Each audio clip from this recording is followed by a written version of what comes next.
ठंड आते ही ना ये गाजर और मूली का अचार ना मेरे घर में बनना तो कंपलसरी है। खाने में बहुत ही टेस्टी लगती है और झटपट से बन के रेडी हो जाती है।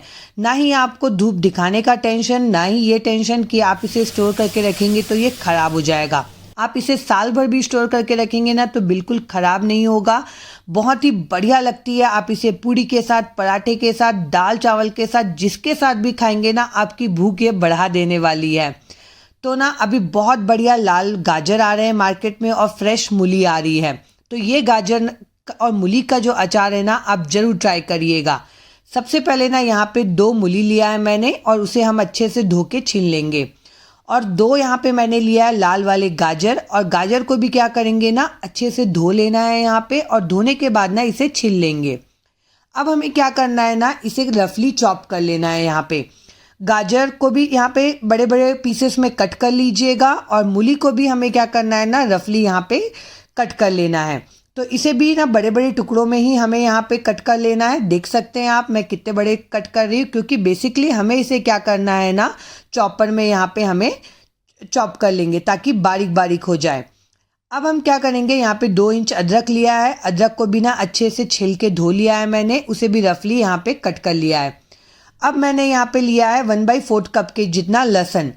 2 लहसुन की कलियाँ पूरी की पूरी मैंने यूज़ करी है, और 10 से 15 हरी मिर्च लिया है। हरी मिर्च की क्वांटिटी आप अपने अकॉर्डिंग कम ज़्यादा यहाँ पे कर सकते हैं। सारी चीज़ें यहाँ पे कट हो चुकी है। अब हम क्या करेंगे ना, यहाँ पे लेंगे चॉपर। अगर आपके पास ये चॉपर ना हो ना तो आप क्या कर सकते हैं, इसे कद्दूकस भी कर सकते हैं। गाजर जिससे हम कद्दूकस करते हैं ना उससे। तो मैं क्या करूँगी ना, मूली डाल के इसमें यहाँ पे हम अच्छे से यहाँ पे चॉप कर लेंगे। इस तरीके से करने से ना बहुत ही बढ़िया बारीक यहाँ पे चॉप भी हो जाता है, और आपको ना टाइम भी ज़्यादा नहीं लगता इसे बनाने में। तो मैं क्या कर रही हूँ, इसे एक बाउल में यहाँ पे ट्रांसफ़र कर लेंगे। 2 बार करके मैंने सारा का सारा दोनों मूली को यहाँ पे ग्रेट कर लिया है, देख सकते हैं आप यहाँ पे। अब हम क्या करेंगे ना, सेम वैसे ही गाजर को भी यहाँ पे हमें क्या करना है, चॉप कर लेना है। बहुत ही फटाफट से हो जाता है, चॉपर रहे घर में तो। अगर नहीं है तो कोई बात नहीं, आप इसे बारीक बारीक चाकू से भी कट करके बना सकते हैं। आप चाहें तो इसे ग्रेट करके भी बना सकते हैं, या मिक्सी के जार में ना आप इसे पल्स मोड पे 1 से 2 बार भी चला सकते हैं। गाजर ग्रेट करने के बाद ना लहसुन अदरक को मैंने साथ में डाल दिया है, और हरी मिर्च को भी ना इसी में हम डाल देंगे। और सारी चीज़ों को ना हम यहाँ पे क्या करेंगे, एक साथ यहाँ पे चॉप कर लेंगे। तो बहुत ही आसानी से फटाफट से हो जाती है। ध्यान रखिएगा कि जो लहसुन और मिर्च है ना इसे बहुत ज़्यादा बारीक यहाँ पे चॉप नहीं करना है। थोड़े छोटे छोटे टुकड़े रहते हैं ना, जब वो आप अचार खाएंगे तो मुंह में आते हैं, बहुत ही बढ़िया टेस्ट लगता है। एक बार ना सारी चीज़ों को हम क्या करेंगे, यहाँ पे मिक्स कर लेते हैं। देख सकते हैं यहाँ पे। अब हम क्या करेंगे ना, इसमें डालेंगे नमक। यहाँ पे मैं 2 चम्मच नमक डाल रही हूँ, नॉर्मल चम्मच जो छोटे चम्मच घर पे होते हैं उसी चम्मच से, और 1 चम्मच हल्दी पाउडर डाल रही हूँ। और इसे ना हम अच्छे से मिक्स कर लेंगे ताकि नमक, हल्दी सारी चीज़ें आपस में अच्छे से मिक्स हो जाए। और अब हमें इसे ना मिक्स करने के बाद ना कम से कम ना 15 मिनट के लिए इसे छोड़ देना है, ताकि इसमें से जो इसका एक्सेस वाटर है ना, पानी है, वो निकल सके यहाँ पे। और इस तरीके से करने से क्या होता है, आपके अचार की सेल्फ लाइफ बढ़ जाती है। जब तक कि वो हमें छोड़ रहे हैं तब तक कि हम क्या करते हैं, अचार का मसाला तैयार कर लेते हैं। तो यहाँ पे 4 टेबल स्पून मैंने खड़ा वाला धनिया लिया है, 1 टेबल स्पून सौंफ लिया है, और 2.5 टेबल स्पून जितना मैंने यहाँ पे पीली वाली सरसों की दाल ली है, और 2 टेबल स्पून लिया है यहाँ पे जीरा, और 1 टेबल स्पून लिया है यहाँ पे काली मिर्च।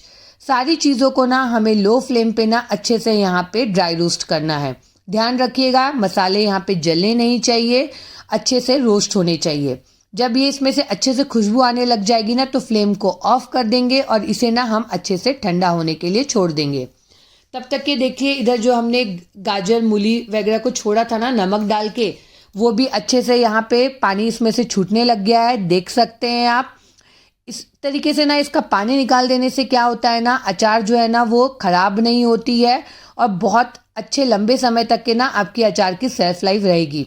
तो अब इसका जो पानी है ना वो निकालने के लिए हम क्या करेंगे ना, एक छलनी में इसे डाल देंगे, और इस तरीके से चम्मच की मदद से ना इसे दबा देंगे ताकि इसका जो भी एक्सेस वाटर है ना वो निकल जाए। आप चाहें तो कपड़े में बांध के इसे निचोड़ भी सकते हैं, पर इस तरीके से ना बहुत ही आसानी से हो जाता है।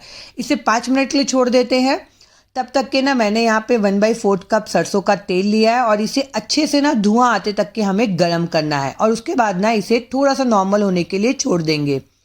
अब जो मसाला हमने तैयार करके रखा था ना वो भी ठंडा हो चुका है, तो हम क्या करेंगे ना इसे मिक्सी के जार में ट्रांसफ़र कर लेंगे और इसे हमें पीसना है। ध्यान रखिएगा बहुत ज़्यादा फाइन पाउडर नहीं बनाना है, हल्का दरदरा सा टेक्सचर इसका रखना है हमें, क्योंकि अचार में मसाले जब दरदरे रहते हैं ना तो उसका टेस्ट बहुत ही बढ़िया आता है।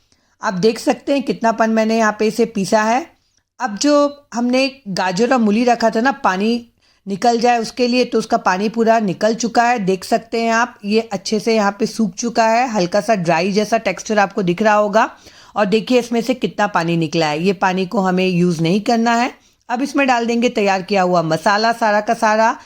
1 चम्मच डालेंगे इसमें अजवाइन, 1 चम्मच डालेंगे इसमें कलौंजी और आधा चम्मच के करीब हींग डालेंगे। हींग की क्वांटिटी आप 1 चम्मच तक इसमें डाल सकते हैं।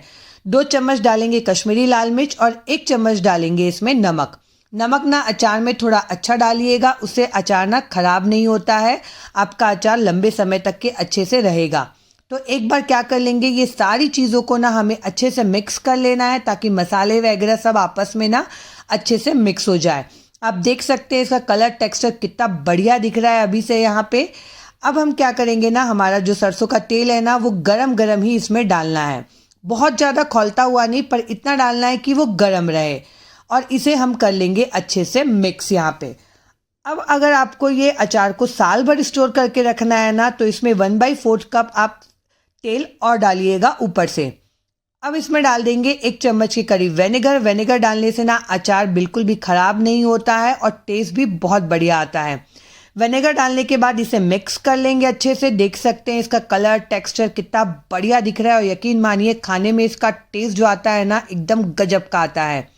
आपको इस अचार को ना स्टोर करके रखना हो अगर साल भर, तो इसमें तेल एक्स्ट्रा डालिएगा थोड़ा, ताकि अचार आपका लंबे समय तक के रहे। अगर आपको तेल ज़्यादा नहीं डालना है तो आप इसे फ्रिज में स्टोर करके रखिएगा, बिल्कुल भी ख़राब नहीं होगा।